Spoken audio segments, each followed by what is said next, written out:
اس کو ایسی مجلسیں مہیا کرتے ہیں کہ وہ انہیں بیٹھ کے اللہ کے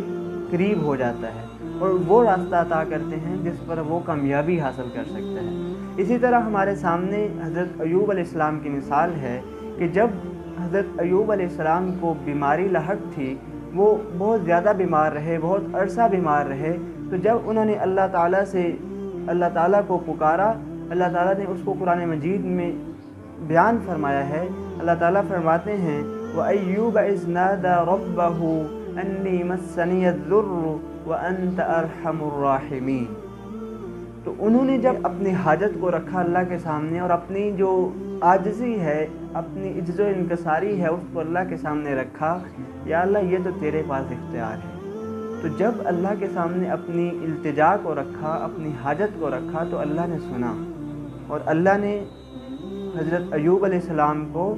نہ صرف صحت دی بلکہ مال و دولت کی عظیم نعمت سے نوازا۔ تو یہ اللہ تعالیٰ کے سامنے انسان کو مانگنا آتا ہو، اور مانگنے کے لیے کیا ہے کہ کوئی ضروری نہیں ہے کہ آپ کو عربی آتی ہو، کوئی ضروری نہیں ہے کہ آپ کو دعائیں یاد ہوں۔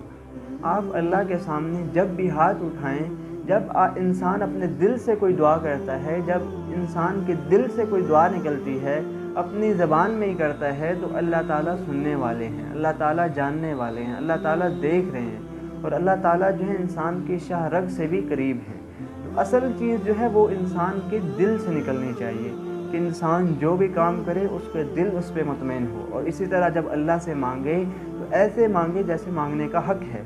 اور اسی طرح اللہ تعالیٰ نے قرآن مجید میں جب حضرت ایوب علیہ السلام نے یہ دعا فرمائی تو اللہ تعالیٰ نے اس کے جواب میں فرمایا فَاسْتَجَبْنَا لَهُ فَكَشَفْنَا مَا بِهِ مِن ضُرٍّ وَآتَيْنَاهُ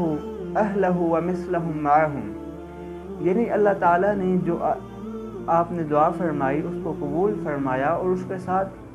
حضرت ایوب علیہ السلام کو بہت سی اور نعمتوں سے بھی نوازا۔ تو یہ ہے اللہ تعالیٰ کی ذات جو انسان کی جب بھی اس پہ مشکل آ جاتی ہے، انسان مایوس ہو جاتا ہے، تو اس کی مشکل کو دور فرماتے ہیں، اس کی مایوسی کو دور فرما دیتے ہیں۔ اسی طرح حضرت زکریا علیہ السلام کا واقعہ ہے۔ زکریا علیہ السلام کے پاس اولاد نہیں تھی، تو حضرت زکریا علیہ السلام نے جب اللہ کے سامنے اپنی التجا رکھی تو اللہ تعالیٰ نے اسے بھی قرآن میں بیان کیا ہے۔ جب اللہ کے سامنے انہوں نے اپنی التجا رکھی تو اللہ تعالیٰ نے ان کے جواب میں فرمایا یا زکریا انا نبشرک بغلام اسمہ یحییٰ لم نجعل لہ من قبل سمیہ۔ تو اللہ تعالیٰ نے حضرت زکریا علیہ السلام کی دعا کو قبول فرمایا اور ان کو فرمایا کہ آپ کو ہم اولاد دیں گے، اور نام بھی بتا دیا اور فرمایا کہ یہ نام آج تک کسی نے سنا بھی نہیں ہے، یعنی کسی آدمی کا نام یہ نہیں ہے۔ تو حضرت یحییٰ علیہ السلام کی خوشخبری دی گئی حضرت زکریا علیہ السلام کو۔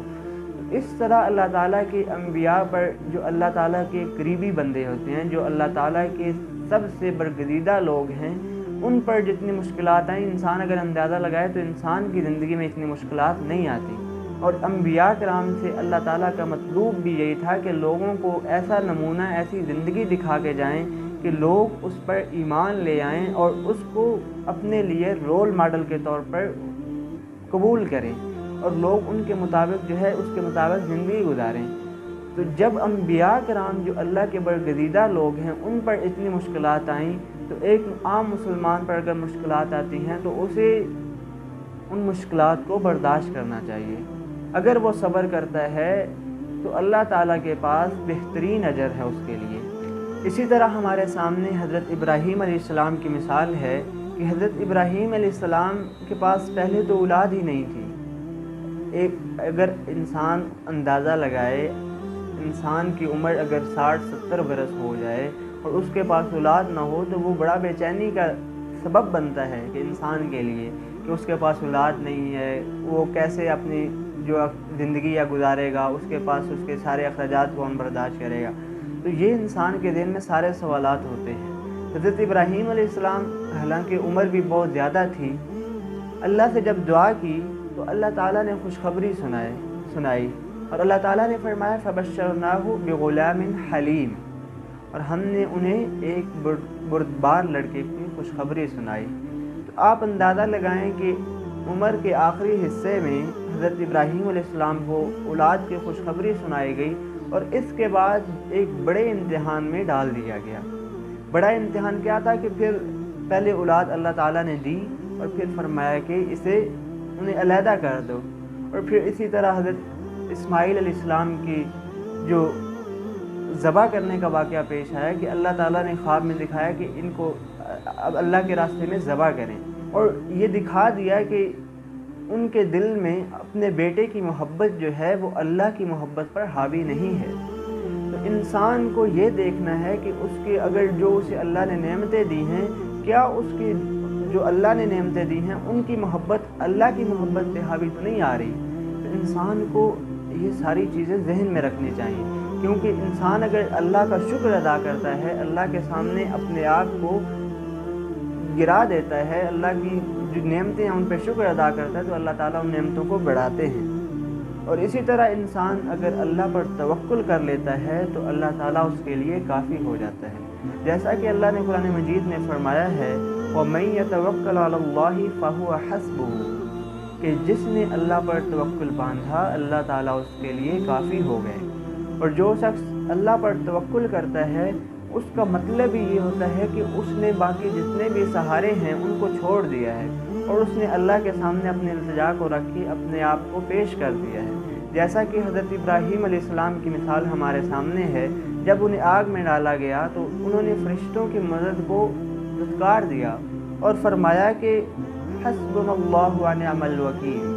کہ میرے لیے اللہ جو ہے اللہ کی وکالت میرے لیے کافی ہے، اللہ تعالیٰ میرے لیے کافی ہے۔ اور پھر اللہ تعالیٰ نے ڈائریکٹ آگ کو حکم دیا کہ ابراہیم کے لیے سلامتی والی بن جا۔ تو یہ ہمارے لیے سبق ہے انبیاء کرام کی زندگی سے کہ انسان کی زندگی میں اگر مشکلات آ رہی ہیں، انسان اگر زندگی میں بہترین طریقے سے جیسے کہ انسان چاہتا ہے گزارنا لائف کو ویسے نہیں گزار پا رہا، تو یہ اصل میں اس کی کامیابی کی ضمانت ہے، کیونکہ ایک انسان کی خواہش ہے، ایک اللہ کی چاہت ہے۔ اگر انسان اپنی خواہش کے مطابق زندگی گزارے گا تو وہ زندگی میں ناکام ہو جائے گا، لیکن اللہ تعالیٰ اپنے بندے کو کامیاب کرنا چاہتے ہیں، اس کو نوازنا چاہتے ہیں، اس لیے اللہ کی حکمت کا تقاضا ہے، اللہ سبحانہ و تعالیٰ کی حکمت کا تقاضا ہے کہ اپنے بندے کو مشکلات سے بچا کر وہ مشکلات جو آگے آنے والی ہیں ان چھوٹی مشکلات میں اس کو ڈال دینا ہے۔ تو اسی طرح انسان کو اللہ تعالیٰ بڑے خسارے سے جو آخرت کا خسارہ ہے، اور اسی طرح وہ خسارہ جو انسان دنیا میں مرنے کے بعد انسان کا آنے والا ہے، اس سے بچانے کے لیے انسان کو اللہ تعالیٰ چھوٹی چھوٹی مشکلات دیتے ہیں تاکہ اس کی آزمائش کی جائے۔ تو اس کے لیے ضروری ہے کہ انسان اپنے آپ کو اللہ کے سپرد کر دے، اور جو بھی اللہ کا حکم آ جائے چاہے وہ ہمارے موافق ہے یا موافق نہیں ہے، اس پر منوان اس کو قبول کر لینا چاہیے، اور اللہ کی بات کو مان کر ہمیشہ کی کامیابی کے لیے اپنے آپ کو قبول کروانا چاہیے۔ اور سب سے ضروری جو چیز ہے وہ اللہ پر توکل ہے۔ انسان کو جتنے بھی سہارے ہیں ان میں بہترین سہارا اللہ کا سہارا ہے، تو ہمیں چاہیے کہ ہم اللہ کی بات کو مان کے چلیں، اور اللہ کی طرف سے اگر کوئی مشکل آ جائے تو صبر کے ساتھ لائف کو گزاریں۔